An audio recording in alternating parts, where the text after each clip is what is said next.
બોટાદ જિલ્લામાં 106 ગ્રામ પંચાયતની 22 જૂનના રોજ સ્થાનિક સ્વરાજ્યની ચૂંટણી યોજાનાર છે। ત્યારે ગ્રામ્ય કક્ષાએ શું સમસ્યા, કેવા પ્રકારના વિકાસો થયા અને કેવા ઉમેદવારની પસંદગી કરવામાં આવશે તે જાણવા અમારી ટીમ બોટાદ જિલ્લાના ગઢડા તાલુકાના ટાટમ ગામે પહોંચી હતી। બોટાદથી 13 કિલોમીટર દૂર ગઢડા હાઈવે પર ટાટમ ગામ આવેલું છે, જે ગામની વસ્તી અંદાજે 12,000 જેટલી છે। આ ગામમાં છેલ્લા 2.5 વર્ષથી વહીવટીદાર દ્વારા શાસન ચલાવવામાં આવે છે। ત્યારે અનેક વિકાસના કામો થાય છે અને કામો બાકી છે, પરંતુ થયેલા વિકાસના કામોમાં અનેક પ્રકારના સવાલો પણ ઉઠ્યા છે। ગામની સૌથી મોટી સમસ્યા વીજળીની અનિયમિતતા અને રોડમાં કામમાં ભ્રષ્ટાચારનો મુખ્ય છે। ત્યારે ગામના લોકો પોતાના ઘરમાં રહી ન શકે તેવી સ્થિતિ સર્જાઈ છે। 3 મહિના પહેલા બનેલ સીસી રોડ તૂટી ગયો છે, ત્યારે ફરી રોડ બનાવવા લોકો માંગ કરી રહ્યા છે। ધમધમતા તાપ અને બફારાની વચ્ચે લાઇટ વારંવાર ગુલ થઈ જવાને કારણે લોકોને મુશ્કેલી પડી રહી છે। વડીલો યુવાનો ઘરની બહાર નીકળી ટાઢા છાંયડે જાહેરમાં બેસી શકે, પરંતુ નાના બાળકો અને મહિલાઓની સ્થિતિ કફોડી બની છે। ગ્રામ પંચાયત વિસ્તારમાં 4 દિવસ પાણી આવે છે, ત્યારે લોકો દર 2 દિવસે નિયમિત પાણી મળી રહે તેવી અપેક્ષા રાખી રહ્યા છે।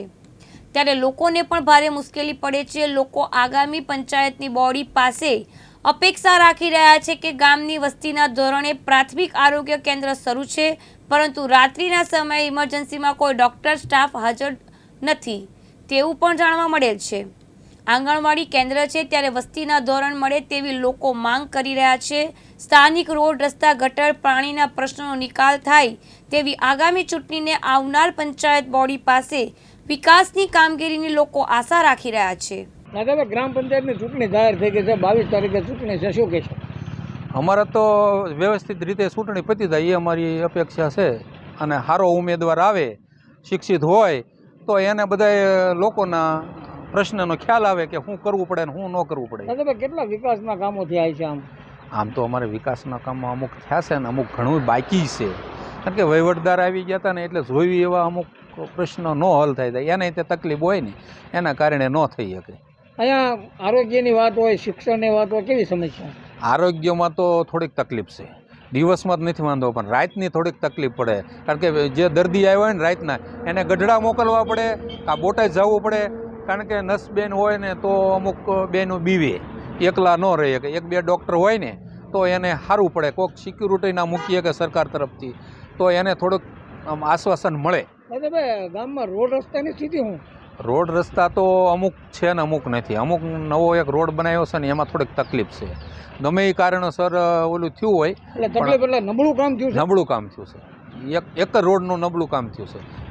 ગામમાં આ ચૂંટણીની અંદર જે નવા સરપંચ અને બોડી વિજેતા થઈને આવે એની પાસે તમારી અપેક્ષા કેવી?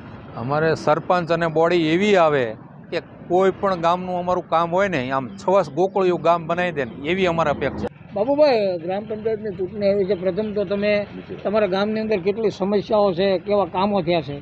અમારા ગામમાં અત્યારે ખાસ કરીને જે આમ અમુક ટકા થયા છે કામ, પણ જોવો એવા કોઈ વિકાસના કામ નથી થયા। હા, એક પાણીનું કામ થયું હતું, પણ અત્યારે તો એ હાવ બેકાર પાણીનું કામ થઈ ગયું છે, કારણ કે ગામમાં કોઈ આચારસંહિતા વગરનું ગામ હોય ને એવું અત્યારે મને લાગે। કેટલા દિવસે પાણી આવે? અત્યારે તો પહેલાં 1 દિવસ ને 1 દી આવી જતું, અત્યારે હવે 4 દિવસે આવે, 5 દિવસે આવે, કોઈ નક્કી નહીં, 3 દિવસે આવે, 4 દિવસે, 5 દિવસે। અત્યારે પાણી તકલીફ પડે? અત્યારે ફૂલ તકલીફ છે પાણીની। લાઇટની સમસ્યા કેવી છે?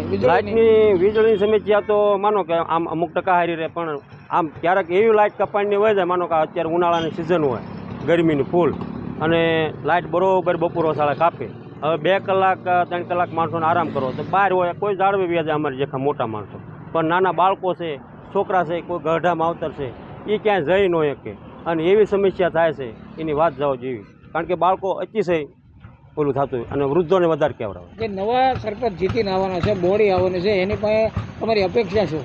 હવે નવી બોડી તો હું એવું માનું છું, કોઈ નવા જુવાનિયા વ્યવસ્થિત આચારસંહિતાવાળા ભણેલા, મને ભણેલા ઉપર વધારે રસ છે, કારણ છે કે એને થોડીક ખબર પડતી હોય આગળનું।